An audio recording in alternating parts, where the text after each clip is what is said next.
130 साल पहले silent night जो कि एक ऑर्गेनाइजेशन है पहली बार दुनिया में आए और उन लोगों ने आते ही ऐसी जंग छेड़ दी जिससे कि पूरी दुनिया ही टलमलाने लगी थी। अनगिनत लोगों की मौतें रोज ही हो रही थी। जिंदगी हमेशा ही खौफ में बीत रही थी, क्या पता कब किसकी मौत आ जाए। फिर एक दिन जब तबाही और मौतें रुकने का नाम नहीं ले रही थी, मूरिम वर्ल्ड के मास्टर्स एक साथ आए और उन लोगों ने मिलकर सेंट्रल हेवनली अलायंस को फॉर्म किया। सेंट्रल हेवनली अलायंस ने डिसाइड करा कि उन्हें सेक्ट क्रिएट करना होगा जो कि साइलेंट नाइट को दूर रखेगी। इसलिए एक प्रोमिनेंट मार्शल आर्टिस्ट जिनू को चूज किया गया जो कि नॉर्दर्न हेवनली सेक्ट के पहले लीडर बने। और इसी न्यू सेक्ट को सेंट्रल हेवनली अलायंस ने हमेशा अपना सपोर्ट देने का वादा किया। उन्होंने काउंटलेस मार्शल टेक्निक्स से स्पिरिचुअल एलिक्सर दी ताकि नॉर्दर्न हेवनली सेक्ट की पावर बढ़े और वो साइलेंट नाइट को रोक पाए। टाइम ऐसे धीरे धीरे करके बीतता गया और फिर इस सेक्ट के सेकंड जनरेशन लीडर मूनसेन और उसके बाद आई क्वांगियन। इस समय तक नॉर्दर्न हेवनली सेक्ट की रेस्पेक्ट बहुत ज्यादा बढ़ गई थी, जिस कारण बहुत से प्रोमिनेंट मार्शल आर्टिस्ट आकर सेक्ट को ज्वाइन करने लगे थे। फिर आए नॉर्दर्न हेवनली सेक्ट के 4th जनरेशन लीडर जिन क्वान हो, जिन्हें कि ग्रेट नॉर्थ वॉल के नाम से भी जाना जाता था। नॉर्दर्न हेवनली सेक्ट के 4 ग्रेट पिलर्स थे जिन्हें कि नॉर्दर्न हेवंस का ग्रेट 4 कहा जाता था। ग्रेट 4 में से एक थे डीमन फिस्ट यानी च्योनवो, दूसरे थे टेम्पेस्ट स्टॉर्म यानी मुसेंग, तीसरे थे च्योनवा जिन्हें की कर्श घोष ब्लेड के नाम से जाना जाता था, और चौथे और आखिरी थे आयरन ब्लड रूलर जिनका नाम है ह्योक्सिन। ये चारों लीडर क्वानो के साथ मिलकर एक क्रूशियल रोल प्ले करते थे साइलेंट नाइट को नॉर्दर्न लैंड से दूर रखने में, और वो नॉर्दर्न हेवनली सेक्ट के खिलाफ कुछ भी कर नहीं पा रहे थे। और फिर अचानक साइलेंट नाइट गायब हो गई। पर फिर एक दिन ग्रेट नॉर्थ वॉल गिर गया और हमें देखा जाता कि क्वानो के सामने एक पूरी आर्मी खड़ी हुई थी। क्वानो कहते हैं ऐसा लग रहा है कि यहाँ पर बस ताकतवर लोग इकट्ठा हुए हैं। क्वानो सोच रहे थे दी 9 स्काइज सबसे ज्यादा पावरफुल है जो कि यहाँ पर आए हैं, जिन लोगों ने मूरिम वर्ल्ड के ऊपर रूल किया है। सेंट्रल हेवनली अलायंस के ये सब आप लोगों ने ही किया है। 9 स्काई के सीकर ऑफ नॉलेज मुनुआ जो कि काफी बुद्धिमान है, जिन्होंने अपने सियोमुन फैमिली को फिर से खड़ा किया है। उनके नॉलेज की भूख और सीखने के पैशन की वजह से वो हेवनली लॉर्ड की विजडम को पाने में कामयाब हुए हैं। मुनुआ कहते हैं सेक्ट लीडर जिन, क्या आप आखिर तक सच को ठुकराते रहना चाहते हैं? आखिर साइलेंट नाइट के खिलाफ लड़ने वाला हमारा प्रोटेक्टर, उसने हमें धोखा क्यों दिया? क्वानो कहते हैं मैं जिन क्वानो हूँ, हमेशा अपनी जिंदगी सच्चाई के साथ ही जी है। आप कह रहे हैं कि मैंने साइलेंट नाइट के साथ मिलकर आप लोगों को धोखा दिया है? ऐसे फालतू बातें करना बंद कर दीजिए। मुनुआ कहते हैं नॉर्दर्न हेवनली सेक्ट के 4 पिलर्स ने तुम्हारे खिलाफ गवाही दी है, पर तुम फिर भी हमसे झूठी कहे जा रहे हो। क्वानो देखते हैं जो ग्रेट 4 का भी उनके साथ हुआ करते थे अभी उनके खिलाफ जा चुके हैं। क्वानो सोच रहे थे तुम लोग मेरे सबसे भरोसे वाले दोस्त थे जो कि मेरे साथ मिलकर दशकों से दुश्मन के खिलाफ लड़ रहे थे। तुम लोग मेरे कॉमरेड नहीं, मेरे भाई थे। आखिर किस वजह से तुम लोगों ने नॉर्दर्न हेवनली सेक्ट को धोखा दिया? अभी मैं सच में अकेला हो गया हूँ। मैं समझ गया, उन सभी ने एक साथ मिलकर प्लान किया है, मुझे फंसाएंगे। अगर मैं यहाँ पर उनसे लड़ने की कोशिश करूंगा या फिर यहाँ से निकलने की कोशिश करूंगा, उनसे जो भी हो सकेगा वो करेंगे मुझे रोकने के लिए। क्वानो फिर गुस्से में कहता है मैं समझ गया सेंट्रल हेवनली अलायंस, मैं तुम लोगों की बात मानूंगा और तुम्हारी इच्छाओं को पूरा करूंगा। 9 स्काई सोच रही थी उसकी इंटरनल फोर्स तो अनबिलीवेबली स्ट्रॉन्ग है।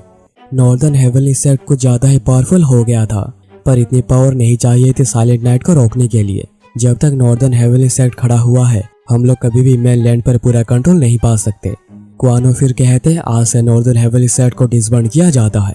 सेक्ट के सारे डिसिप्लिन उन्हें इस जगह को छोड़नी पड़ेगी और अपने लिए एक नया घर ढूंढना होगा। और ये नॉर्दर्न हेवनली सेक्ट के लीडर जिन क्वानो की आखिरी ऑर्डर है। क्वानो फिर सेंट्रल हेवनली अलायंस को कहते हैं मेरा बेटा जिसने अपनी माँ को बहुत छोटी उम्र में खो दिया था और अब उसे अकेला ही इस नॉर्दर्न लैंड्स में बड़ा होना पड़ेगा। तुम लोग मुझसे वादा करो कि तुम लोग उसे कुछ भी नहीं करोगे।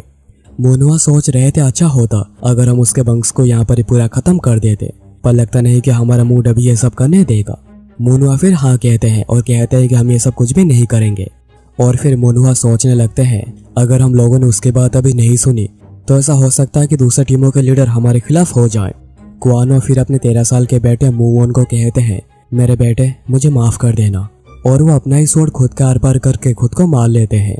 लोगों को साइलेंट नाइट से बचाने के लिए नॉर्दर्न हेवनली सेक्ट को क्रिएट किया गया था और उन्हें हमेशा सपोर्ट करने का वादा सेंट्रल हेवनली अलायंस ने लिया था। उन्होंने अपनी ड्यूटी काफी अच्छे से कई सौ सालों तक निभाई, पर आखिर में 4th जनरेशन सेक्ट लीडर को धोखा देकर नॉर्दर्न हेवनली सेक्ट को डिसबैंड कर दिया गया। फिर सीन कट होता है 3 साल बाद और हम देखते हैं कि कुछ लोग मुयोन को पकड़े हुए थे और जिन लोगों ने पकड़ा था उनका कैप्टन जेंग कहता है तो तुम फाइनली उठ गए। मूवन कहता है आखिर तुम क्या करने की कोशिश कर रहे हो। जेंग कहता देखो तो इस हरामी की आंखों को, मुझे लगा था कि वो कोई कमजोर बच्चा होगा पर वो तो अपने आंखों से ही हमें डरा रहा है। देखो बच्चे, मुझे पता नहीं दूसरे ग्रुप ने तुम्हें कैसे ट्रीट किया है पर मैं कैप्टन जेंग एक दयालु आदमी बिल्कुल भी नहीं हूँ। मुझे ऐसे ही काफी गुस्सा आ रहा है कि हमें यहाँ पर 3 साल तक रहना होगा और वो भी तुम्हारे जैसा फालतू लड़के के लिए। चलो अभी मुझे बता दो तुमने कहाँ पर हथियार और मास्टर टेक्निक्स को छुपाई है, या फिर तुम चाहते हो कि हम तुम्हें यहाँ पर ही मार दें और फिर वापस मेनलैंड चले जाएं। मूवन ये सुनकर हंसने लगता है। जेंग कहता है तुम हंस रहे हो? है बच्चे, मुझे लगता है कि तुम समझ नहीं पा रहे हो कि आखिर तुम अभी किसी सिचुएशन में फंसे हुए हो।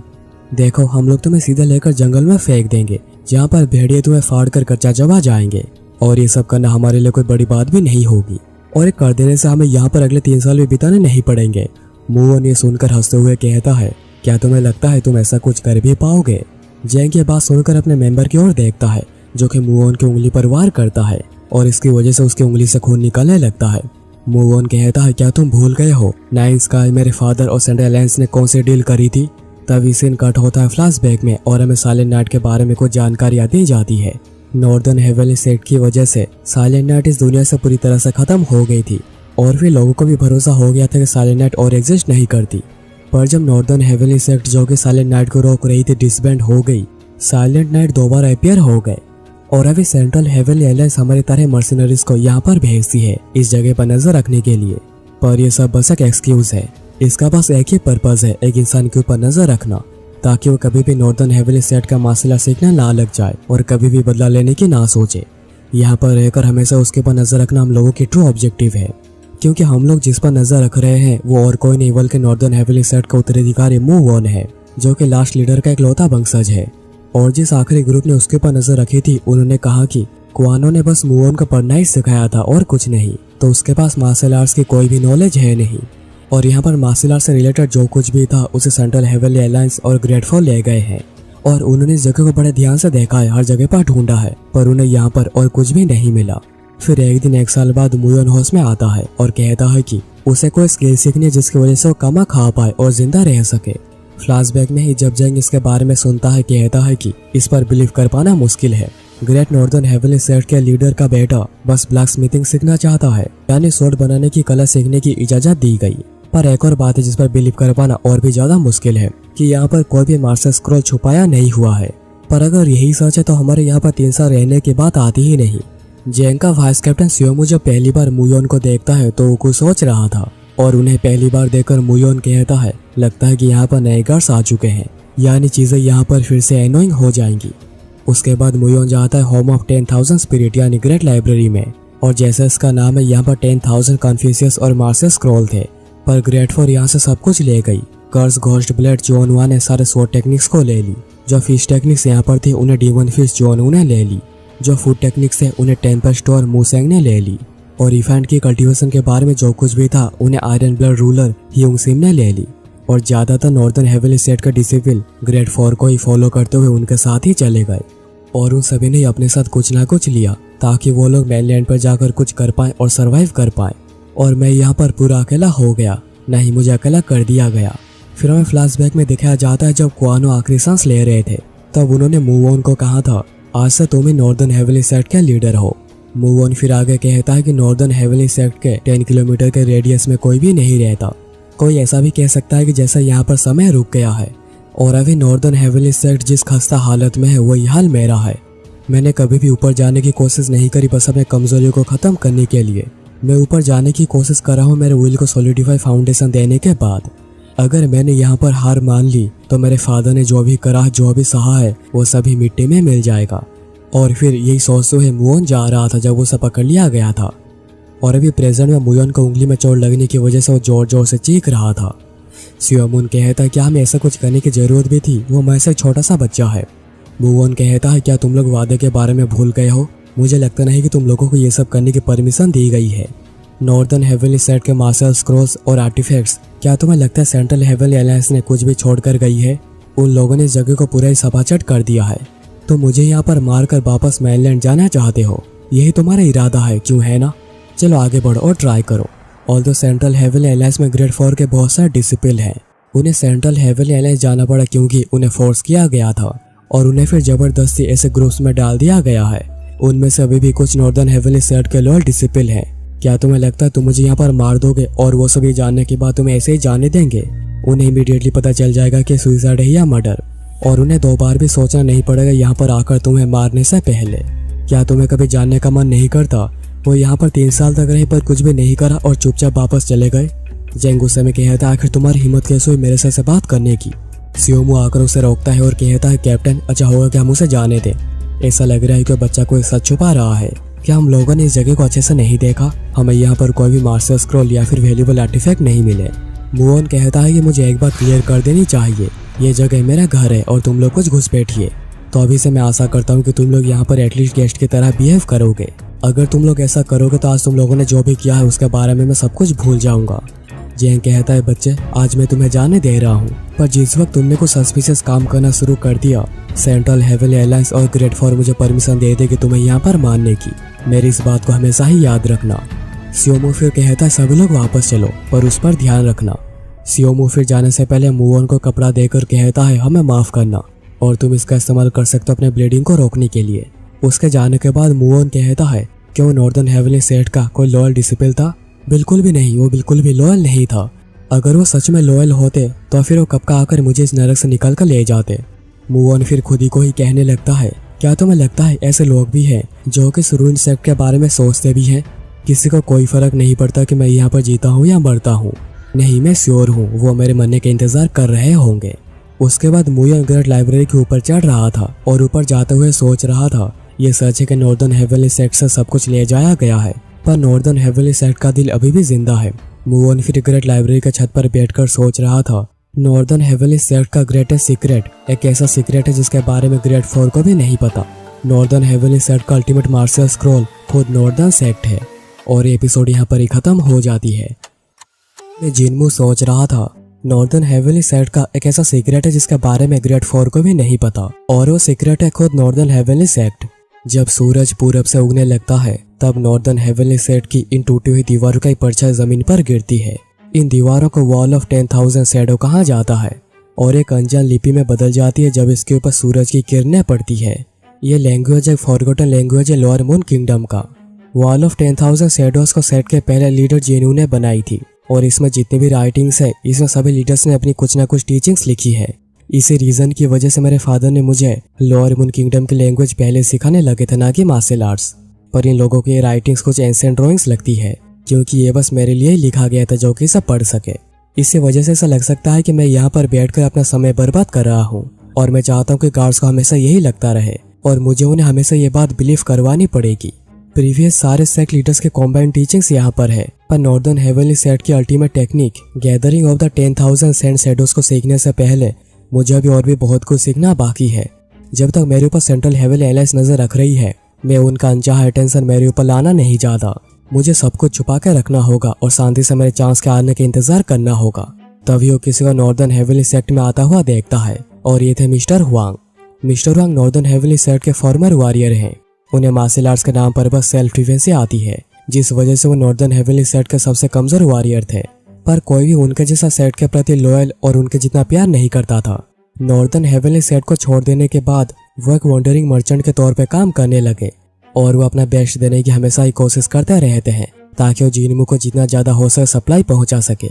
मिस्टर हुआंग एक ऑर्फन थे जिनका कोई नहीं था और न ही मार्शल आर्ट्स की कोई टैलेंट थी। जबकि उन्हें दूसरे सारे सेक्ट रिजेक्ट कर रहे थे, सेक्ट लीडर कुआनो ने उन्हें एक्सेप्ट किया और उनसे जितना हो सकता था उन्होंने करने की कोशिश करी ताकि वो मिस्टर हुआंग को एटलीस्ट इतना तो मार्शल आर्ट सिखा दे कि वो खुद की रक्षा कर पाए। और मिस्टर हुआंग ने यह एहसान कभी नहीं भूला और इसी रीजन की वजह से जब सभी सेट को छोड़कर चले गए वो तभी अपना बेस्ट देने की कोशिश कर रहे हैं ताकि वो जिनमू को जितना ज्यादा हो सके हेल्प कर सके। मिस्टर हुआंग के आते ही जिनमू भागकर जाता है उनसे मिलने। दोनों फिर एक दूसरे का हालचाल पूछ रहे थे। तभी मिस्टर हुआंग की नजर जिनमू के उंगली पर पड़ती है। यंग मास्टर, क्या उन बास्टर्ड ने फिर से आपको चोट पहुंचाई है? क्या ये सब नए गार्ड्स ने किया है? जिनमू कहता है कि नहीं, उन्होंने कुछ भी नहीं किया। ब्लैक स्मिथिंग के समय मेरे से गलती से चोट लग गई। मिस्टर हुआंग कहते हैं कि आशा करता हूँ आप झूठ नहीं कह रहे। जिनमू फिर बात को काटते हुए कहता है, मिस्टर हुआंग आपको मेरे लिए इतना सब कुछ लाने की जरूरत नहीं थी। आपको भी आपका भी ध्यान रखना चाहिए। आपने अभी तक मेरे लिए जो भी करा है बहुत ज्यादा करा है और उसके लिए मैं हमेशा आपका शुक्रगुजार रहूंगा। मिस्टर हुआंग कहते हैं पर नॉर्दर्न हेवनली सेट के बिना मैं साथ किसी कोने में सड़ रहा होता और ये मेरी ड्यूटी है कि मैं आपकी मदद करता रहूं। जिनमू फिर देखता कि मिस्टर हुआंग के कार्ट में एक पत्थर रखा हुआ है। मिस्टर हुआंग, आप ये पत्थर लेकर क्यों आए हैं? मिस्टर हुआंग कहते हैं मैं जब ऊनम गया था वहाँ पर मुझे ये पत्थर मिला। ये एक ऐसा पत्थर है जो कि आसमान से गिरा था और इसे वहाँ की एक ट्राइब सेक्रेट ऑब्जेक्ट के तौर पे पूजा करती थी, पर उस ट्राइब को मार के खत्म कर दिया गया, तो ये पत्थर वहीं पर ऐसे ही लावारिस पड़ा हुआ था। जिनमू कहता क्या उन्हें मार दिया गया, पर उन्हें किसने मारा? मिस्टर हुआंग कहते हैं ऐसा लग रहा है कि उनकी भिड़न ब्रोकन फिश ट्रूप के साथ हुई थी और अभी ब्रोकन फिश ट्रूप ने ऊनम में सेटल करने का डिसाइड करा है और ऊनम का मतलब होता है sudden clouds. Northern heavenly set को धोखा देने के बाद ग्रेट फोर ने अपनी अपनी खुद की एक फोर्स तैयार कर ली है। कास्ट घोस्ट ब्लेड जोहनुआ ने ईलड की सोर्समैन को गैदर किया है और वेस्ट में सेटल हो गए और उनका नाम उन्होंने रखा है protectors of the western heavens. Tempest और मुसेंग ने भी एक ग्रुप को इकट्ठा किया जिसका नाम उन्होंने बिलोइंग क्लाउड्स रखा है, पर उन्होंने आगे का और कुछ नहीं करा है अभी तक। और द आयरन ब्लड रूलर ह्यूक्सिम ने कहा जाता है कि उनके पास सबसे बड़ी मार्शल फोर्स है और उन्होंने नॉर्थ में एक आयरन कैसल भी बिल्ड करी है। और फिर डीमन फिश जोनवो, जो कि अपने क्रूएल और विशियस नेचर की वजह से जाना जाता है, उन्होंने भी एक ग्रुप को क्रिएट किया है जिसका नाम उन्होंने रखा है ब्रोकन फिश ट्रूप। इस सब बातों पर जिनमू को गुस्सा होता हुआ देख मिस्टर वोंग बात को चेंज करते हुए कहते हैं आप ब्लैक स्मिथिंग सीख रहे हैं इसलिए मैं आपके लिए थोड़ा आयरन लेकर भी आया हूँ। जिनमू कहता है क्या सच में? मैं इसका अच्छे से इस्तेमाल करूंगा। मिस्टर हुआंग, बाहर काफी ठंड बढ़ रही है, चलिए अंदर चलते हैं। फिर हम सियोमू को देखते हैं जो कि वहीं पर ही छुपकर उन दोनों के ऊपर नजर रख रहा था। तो ये आदमी हुआंग है, पर वो कोई खास नहीं, बस उसके लॉयल्टी नॉर्दर्न सेट के प्रति काफी इंप्रेसिव है। पर दुख की बात तो यह है कि नॉर्दर्न हेवनली सेट का उत्तराधिकारी इस खराब हालत में है। वो ऐसे चलता फिरता रहता है जैसे कि उसके लाइफ में कोई पर्पस बचा ही नहीं है। वो फौज में जाकर अपना टाइम खराब करता है, ग्रेट लाइब्रेरी के छत के ऊपर बैठकर टाइम पास करता रहता है और इसमें अपना पूरा समय बर्बाद कर देता है। और मैं उसे कोई भी की या फिर मार्शल आर्ट्स को सेंस नहीं कर पा रहा। उस लड़के के सामने कुछ भी नहीं है, पर वो जिस समय में सेंट्रल हेवनली एलायंस और ग्रेट फोर की बात कर रहा था, अगर उसने अपनी स्टोरी को थोड़ा रिफाइन करी होती तो इस पर बिलीव कर पाना ज्यादा आसान होता। पर इस यंग एज में उसकी डिसीजन मेकिंग स्किल बहुत ही ज्यादा अच्छी है। ये काफी दुर्भाग्य की बात है। अगर उसने थोड़ी बहुत मार्शल आर्ट सीखी होती क्वानहो से तो वो काफी स्ट्रॉन्ग लीडर बन सकता था। तभी सियोमू देखता है कि यहाँ पर कोई मैसेंजर आ रहा है। वो मैसेंजर आकर एक चिट्ठी देता है जो पढ़कर जेंग बहुत ही ज्यादा गुस्सा हो गया था। पहले उन लोगों ने हमें इस फालतू जगह में सड़ने के लिए छोड़ दिया और हमें यहाँ पर भेजने के बाद उन्होंने हमसे एक बार भी कांटेक्ट नहीं करी, पर वो अभी यहाँ पर आकर बता रहे हैं कि यहाँ पर कोई बड़े गेस्ट आ रहे हैं। ये जगह तो कोई लेक के आसपास है नहीं और ना ही यहाँ पर कोई खूबसूरत शहर है जो कि घूमने आ रहे हैं। पर जो भी वाइस कैप्टन सियोमू, कल सुबह से रॉयल बिल्डिंग को रिपेयर करना शुरू कर देना। यहाँ पर मिस्टर होंग जिनमू के साथ बैठकर चाय पी रहे थे और जिनमू पूछता है बाहर दुनिया में अभी क्या हो रहा है। मिस्टर हुआंग कहते हैं कि अभी के समय में सटन मार्शल आर्टिस्ट के बारे में बहुत ज्यादा बात हो रही है जिसका नाम है डैम सूचियोन, जो कि कह रहा है वो 100 मार्शल आर्टिस्ट को चैलेंज करेगा और जीतेगा। इसलिए वो भी पूरे मूरिम वर्ल्ड का सेंटर ऑफ अटेंशन बना हुआ है। मूरिम वर्ल्ड का मतलब होता है मार्शल आर्टिस्ट की दुनिया। सूचियोन 9 स्काइज का एक मेंबर अनकिलेबल मास्टर जोक्सेम का बेटा है। पहले लोग उसके बातों के ऊपर काफी जोर जोर से हंस रहे थे और उसके बातों को बिल्कुल भी सीरियसली नहीं ले रहे थे क्योंकि वो बस 18 साल का एक लड़का ही है। पर जब कभी भी वो किसी को चैलेंज करता था उसके ऊपर डिस्ट्रैक्शन ले आता था। अभी तो बस उसके एसेंस से लोगों में डर का माहौल क्रिएट हो जाता है और अब लोग उसके इस चैलेंज को 100 मैन चैलेंज कह रहे हैं। जिनमू कहता है कि वो बस 18 साल का है और इतना सब कुछ कर पा रहा है। मिस्टर हुआंग कहते हैं अगर सूचियोन इस रेट से ही चलता रहता है तो वो डेफिनेटली आगे जाकर मूरिम वर्ल्ड का एक मेन प्लेयर बन जाएगा। और कुछ र्यूमर्स के माने तो वो भी नॉर्थ की ओर बढ़ रहा है और इसलिए भी नॉर्थ में और नॉर्थ के आसपास जितने भी सेक्ट हैं सभी काफी घबराए हुए हैं। जिनमू कहता है वो तो काफी इंप्रेसिव लग रहा है, पर क्या आपके पास और कोई न्यूज है? तभी एक सीन कट होता है और जिनमू कह रहा था मिस्टर हुआंग आपका भी यहाँ पर रहकर थोड़ा रेस्ट करना चाहिए। मिस्टर हुआंग कहते हैं मुझे करना तो चाहिए पर मैं कर नहीं सकता। मैं विंटर के बाद फिर से वापस आऊंगा और मुझे माफ कर दीजिए मैं इन दिनों आपके और काम नहीं आ पाऊंगा। जिनमू कहता है ऐसी बात बिल्कुल भी नहीं है मिस्टर हुआंग, आपने मेरे लिए बहुत ही ज्यादा किया है। उसके बाद जिनमू मिस्टर हुआंग को सी ऑफ करने के बाद वापस आ रहा था। तभी सियोमू आकर कहता मास्टर जिन मैं आपको कब से ढूंढ रहा था। ऐसी खबर मिली है कि यहाँ पर कुछ जरूरी गेस्ट आ रहे हैं सेंट्रल हेवनली एलायंस से और वो यहाँ पर नेक्स्ट स्प्रिंग में आएंगे, तो हम लोग सोच रहे हैं हुआचन पैलेस को रिपेयर करके यूज करने की। जिनमू कहता है कि तुम लोगों को जो ठीक लगता है वही करो। ऐसे भी ये बिल्डिंग कब से अबंडन हो रखी है तो कोई फर्क नहीं पड़ता कि यहाँ पर क्या होता है। अगर तुम्हें बस यही सब कहना था तो मैं चलता हूँ। जिनमू फिर वापस जाते हुए ग्रेट लाइब्रेरी में जाता है ऐसा ही देखने। तभी उसके ऊपर पीछे से कोई हमला करके उसे पकड़ लेता है और जिसने हमला किया था वो एक लड़की थी जो कि कहती है तुम कौन हो। जिनमू कहता है ये बात तो मुझे पूछनी चाहिए कि आखिर तुम कौन हो। लड़की कहती है कि पहले मैंने पूछा है। जिनमू कहता है कि मैं इस जगह का ओनर हूँ। लड़की कहती है ओनर मतलब तुम कहना चाहते हो तुम नॉर्दर्न हेवनली सेट के उत्तराधिकारी हो। जिनमू कहता है तुमने सही कहा और अभी तुम्हारी बारी है मेरे सवाल का जवाब देने की। तभी वो लड़की अचानक ही नीचे गिर जाती है और जिनमू देखता है कि वो काफी इंजर्ड थी। जिनमू कहता है आखिर एक लड़की यहाँ पर क्या कर रही है, आखिर ये सब हो क्या रहा है, क्या वो कोई क्रिमिनल है? रुको पहले मुझे देखना चाहिए कि वो जिंदा है या नहीं। जिनमू फिर उसका हार्ट बीट को चेक करता है और वो अभी तक जिंदा है। आखिर ये सब मेरे साथ ही क्यों हो रहा है? जिनमू फिर उसे उठाकर एक कमरे में लेकर जाता है और वो जाकर देखता है कि उसका शोल्डर पर एक घाव है। देखकर लग रहा है कि उसके ऊपर डेडली पॉइजन की से हमला किया गया है। लगता है कि मुझे उसके ऊपर इंटरनल प्रोटेक्शन एंटीडोट को यूज करना चाहिए, पर मेरे पास अभी बस एक ही बचा हुआ है और ये मुझे मिस्टर हुआंग ने लाकर दिया था और कहा था कि जरूरत के समय इसका इस्तेमाल करना। तो इसका भी यहाँ पर इस्तेमाल करना काफी बड़ी सेक्रीफाइस है। मुझे तो ये भी नहीं पता है कि लड़की कौन है, पर जो भी हो मुझे उसे बचाना ही होगा। और वो एंटीडोट को यूज कर देता है। मैं जितना कर सकता था मैंने कर दिया है और लग रहा है कि उसका खून बहना बंद हो गया है। पर आखिर तुम हो कौन और कहाँ से आई हो? मुझे बस अनवांटेड गेस्ट ही मिलते जा रहे हैं। उसके बाद सीन कट होता है और हम देखते हैं कि उस लड़की को होश आ जाता है। मैं कहाँ पर हूँ और मुझे हिल किसने किया? जिनमू जो कि वहीं पर ही खाना बना रहा था कहता है तो तुम उड़ गई, मुझे बस 2 सेकंड दो, खाना तैयार हो ही गया। लड़की को फिर याद आ जाता है कि जब वो ग्रेट लाइब्रेरी में इंजर्ड थी तभी जिनमू अंदर आ गया था, जिस वजह से उसने उसके ऊपर हमला कर दिया। लड़की सोच रही थी आखिर उसने मुझे हिल क्यों किया। जिनमू कहता है तुम तो ऐसे सो रही थी जैसे कि तुम मर गई हो, क्योंकि तुम्हें यहाँ पर 3 दिन हो गए हैं सोते हुए। लड़कियां सुनकर सरप्राइज होकर कहती है क्या 3 दिन? पर रुको पहले मुझे ये बताओ कि तुमने आखिर मुझे हिल क्यों किया है। जिनमू कहता है पहली बात तो मुझे नहीं पता है कि तुम का अससिन हो या नहीं, जो कि मुझे यहाँ पर मारने आई हो, या फिर तुम कोई मुसाफिर हो जो कि काफी इंजर्ड हो गई हो और तुम यहाँ पर अपने मरने के कागार पर थी। पर मैं अपने सामने किसी को मरता हुआ देख नहीं पाया और मैं किसी को भी मेरे घर में फिर से मरता हुआ देखना नहीं चाहता। लड़की सोच रही थी ऐसा लग रहा है कि उसका कोई खराब इंटेंशन नहीं है और मैं उसे कोई भी की को डिटेक्ट नहीं कर पा रही। क्या वो ये सब अपने अच्छेपन से ही कर रहा है? जिनमू कहता है जल्दी करो और खाना खा लो। इवन तो मैं ही तुम्हें 3 दिन से खिला रहा था, पर अच्छा होगा कि तुम अपने हाथों से ही खाना खा लो। लड़की कहती है तो फिर मैं यहाँ पर ठीक होने तक रहूंगी। जिनमू कहता है तुम्हारी मर्जी, तुम्हें जब तक रहना है तुम यहाँ पर रह सकते हो, पर तुम्हारा नाम क्या है? लड़की कहती है आखिर तुम्हें मेरा नाम क्यों जानना है? जिनमू कहता है पहले मेरी बात सुनो, मैंने बस तुम्हें हील ही नहीं किया, तुम्हें यहाँ पर फ्री में खाने को दिया और रहने को दिया और फिर तुमने खुद ही डिसाइड कर लिया कि तुम्हें यहाँ पर रहना है। क्या ये सब होने के बाद तुम्हें मुझे अपना नाम बताना नहीं चाहिए? लड़की कहती है मेरा नाम है यूना सियोल। जिनमू कहता है मुझे पता नहीं तुम्हें फिट होंगे या नहीं, पर यहाँ पर कुछ कपड़े हैं, तुम चाहो तो चेंज कर सकती हो और स्टोरेज रूम में कुछ खाना भी रखा हुआ है, तो अगर तुम्हें भूख लगे तो खाना खा लेना। ऑल्दो मुझे पता नहीं कि तुम यहाँ पर कब तक रहोगी, मैं इसके अगले बिल्डिंग में ही रह रहा हूँ, तो अगर तुम्हें कुछ चाहिए तो तुम्हें पता है कि तुम्हें कहाँ पर आना है। अभी जल्दी से खाना खा लो इससे पहले कि ठंडा हो जाए। और फिर जिनमू वापस चला जाता है। यूना सोच रही थी मुझे पहले मेरी इंटरनल एनर्जी को रिकवर करना होगा और फिर पॉइजन को धीरे धीरे करके निकालना होगा। मुझे लगता है कि उसी का नाम है जिनमू, पर आखिर उसने मेरे लिए इतना सब कुछ क्यों किया? क्या वो जानता है कि मैं कौन हूँ? पर जो भी हो वो काफी अजीब है। यहाँ पर लाइब्रेरी के छत पर बैठे बैठे जिनमू सोच रहा था एक लड़की ऐसा अकेले घूम रही है, लगता नहीं कि वो कोई आम लड़की होगी। मैंने उसे यहाँ पर रखकर काफी बड़ा रिस्क लिया है, क्योंकि मुझे नहीं पता है कि वो कौन है और कहाँ से आई है, पर मैंने तो उसे यहाँ पर रहने दिया। क्या मैं इतना अकेला हो गया हूँ कि मैंने किसी अनजान को ही रहने दे दिया? पर यूना नाम काफी अच्छा है।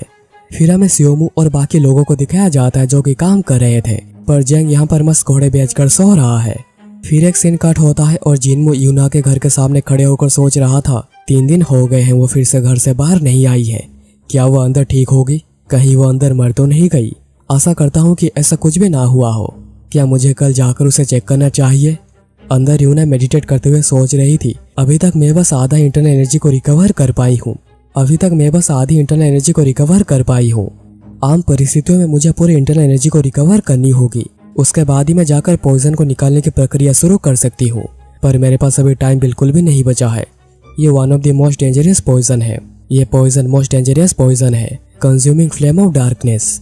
पता नहीं कि जिनमू ने कौन से एंटीडोट का यूज किया है, पर जबकि इसके मेडिसिनल प्रॉपर्टी सूखने लगी है, एंटीडोट का इफेक्ट ऑलमोस्ट जा चुका है। अभी मेरे लिए पॉइजन को काउंटर कर पाना बहुत ही मुश्किल हो रहा है, पर मुझे जल्दी पॉइजन को मेरे शरीर से निकालना होगा। जितना भी इंटरनल एनर्जी रिकवर हुआ है उसका इस्तेमाल करके मुझे फोकस करना होगा।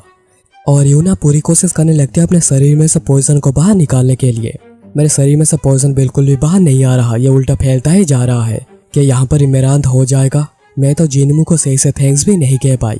तब एक सस्पिशियस आदमी अचानक के अंदर आ जाता है और यूना को पकड़ता है और कहता है, होश में आइए यंग मिस, प्लीज अपने इंटरनल एनर्जी के ऊपर फोकस करिए, प्लीज अपने इंटरनल एनर्जी के ऊपर फोकस करिए, उसे यूटिलाइज करिए।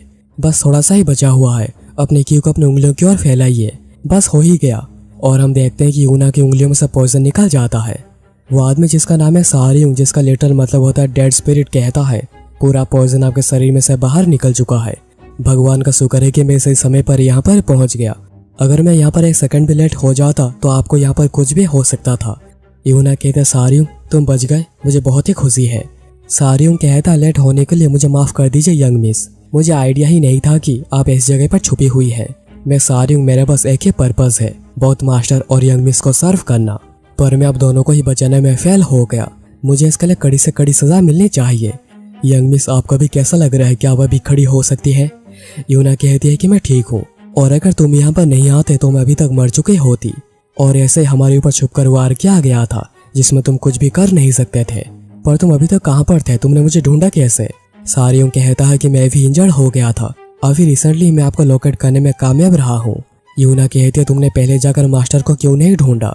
सारियुंग कहता है, हमारे मास्टर ऐसे हैं जिनको लेकर चिंता करनी चाहिए, मैं पूरा श्योर हूँ वो जहाँ पर भी होंगे पूरा ही ठीक होंगे, और मेरी पहली प्रायोरिटी थी आपको ढूंढना, और अभी मेरा काम है जितना हो सके मैं आपको हेल्प करूँ और आपको जल्दी से जल्दी ठीक कर दूँ। नॉर्दर्न हेवनली सेक्ट में रिफ्यूज लेना एक स्मार्ट चॉइस था आपका। उन बास्टर्स को समझने में काफी समय लग जाएगा कि आप यहाँ पर हैं, तो मुझे अभी लगता है कि आपको यहाँ पर ही रहकर अपनी इंटरनल एनर्जी को पूरी रिकवर कर लेनी चाहिए। आप यहाँ पर ही रहिए और मैं जाकर मास्टर को ढूंढता हूँ। मैं जल्दी मास्टर के किसी ऑर्डर के साथ यहाँ पर वापस आऊंगा। फिर से कट होता है जिनमू के ऊपर, जो कि ब्लैक स्मिथिंग कर रहा था, और एक करते हुए जिनमू कुछ बातें कर रहा था जो कि बस बातें नहीं, कोई स्पेल थी। 10,000 शैडोज की इंटरनल शैडो, जिसे कि पहले सेक्ट लीडर जिनो ने क्रिएट किया है। वो एक आवारा थे पर काफी जीनियस थे, जिन्होंने कि काफी सालों तक भटकने के बाद इसे क्रिएट किया था। और क्योंकि इस मार्शल आर्ट की नेचर सीक्रेट्स एंड डार्कनेस है, तो जिनमू को देखकर कोई बता नहीं सकता कि उसने कोई इंटरनल एनर्जी को बिल्ड करी है और ना ही कोई मार्शल आर्ट्स को सीखी है। पर 4 जनरेशंस को पास करने के बाद भी गैदरिंग ऑफ द 10,000 शैडोज कभी अपने पोटेंशियल तक पहुंच नहीं पाई, और अभी भी एक अनफिनिश्ड मार्शल आर्ट है, और जिनमू अभी यही मार्शल आर्ट सीख रहा है। पर अगर उसके पास चॉइस होती कि उसे गैदरिंग ऑफ द 10,000 शैडोज सीखनी है कि नहीं, तो वह बाद में सीखने का ही फैसला करता। पर जबकि सेंट्रल हेवनली आइलैंड सब कुछ ले गई है और अभी उसके ऊपर काफी कड़ी नजर रख रही है, तो अभी उसके पास और कोई चॉइस बचा ही नहीं है। जिनमू फिर एक सोर्ड का बना लेने के बाद उसे स्विंग करने लगता है, और तभी सीन कट होता है यूना के ऊपर, जो कि घर से बाहर आई थी। जिनमू से देखकर कहता है, तुम आज पहले से काफी अच्छी लग रही हो, पर तुम पिछले कुछ दिनों से बाहर नहीं आई थी तो मुझे तुम्हारी काफी चिंता हो रही थी, कहीं तुम्हें कुछ हो ना जाए। मैं अभी खाना खाने जा रहा हूँ, अगर तुमने भी अभी तक कुछ नहीं खाया है तो चलो एक साथ ही खाते हैं। यूना फिर अंदर आकर कहते कि मैं तुम्हें शुक्रिया कहना चाह रही थी, तुमने मेरे लिए जो भी करा है उसके लिए, मैं बस तुम्हारी वजह से ही सर्वाइव कर पाई हूँ। जिनमू कहता है, सबकी चिंता मत करो, चलो यहाँ पर आओ खाना खाते हैं। यूना थोड़ी झिझक रही थी और कह रही थी कि नहीं नहीं ठीक है। जिनमू कहता है, चिंता मत करो, खाने में कोई जहन नहीं है।